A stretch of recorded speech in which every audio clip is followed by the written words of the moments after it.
For 2 weeks now, KELOLAND News has brought you the stories of dozens of indigenous people who have gone missing or have been killed. Their cases going unsolved and their families begging for answers. We've also told you the jurisdictional barriers and the lack of resources that play a role in making these cases difficult to solve.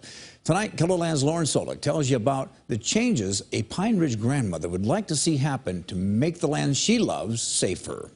The Pine Ridge Reservation stretches to around 2.1 million acres. On that land resides the Oglala Sioux Nation, and though the land they live on is beautiful, it is stained with violence and heartbreak. I guess being 61 years old and living my life on the reservation, most of my life was there. You want change. You want to have better things, especially with grandkids. And you want to have a better way of life. Holly Wilson lost 2 grandsons at the beginning of the year. In the middle of grieving and looking for answers, she's also thinking of the changes she'd like to see to her homeland. One of those changes is as simple as a park. We don't have those on Pine Ridge. We're very limited. So we'd like to develop a park.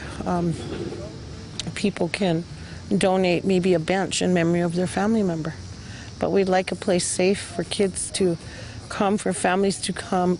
Or really any place where kids can just go and be kids safely. We don't have a public library. The library is a good place, a good place for kids to, use their minds and just go places, even if it's just with books. She'd also like to see the issue of meth on the reservation addressed with more education. Now we have grandparents that are getting evicted from housing because their houses are tested meth positive. They have no idea the kids are using it. They can't because they don't know what to see, what to watch for. Now, Wilson says some change is in the works already, though, and it was brought forward because of her grandson.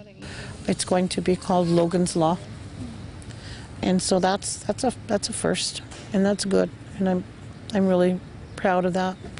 It's sad that Logan had to die to wake up, people in key positions to say, hey, we need to have our own gun safety. The law is still being developed, but Wilson says it would be the first gun safety measure for the reservation. We certainly will not have a future if we keep going like this and we don't address it. Lauren Solik, KELOLAND News.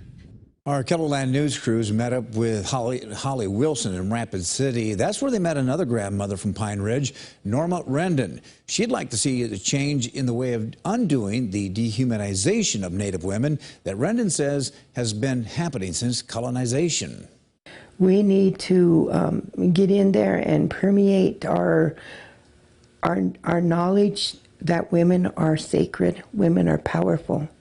There's nothing wrong with saying that. We are powerful. We are beautiful. For so long we didn't talk about women like that. But we are. We are so beautiful, and we give life and we give birth to the nation. We continue to create beautiful, powerful people so that our nations can become healthy again. You can find all of our stories about missing and murdered Indigenous people by visiting our MMIP in South Dakota page on KELOLAND.com.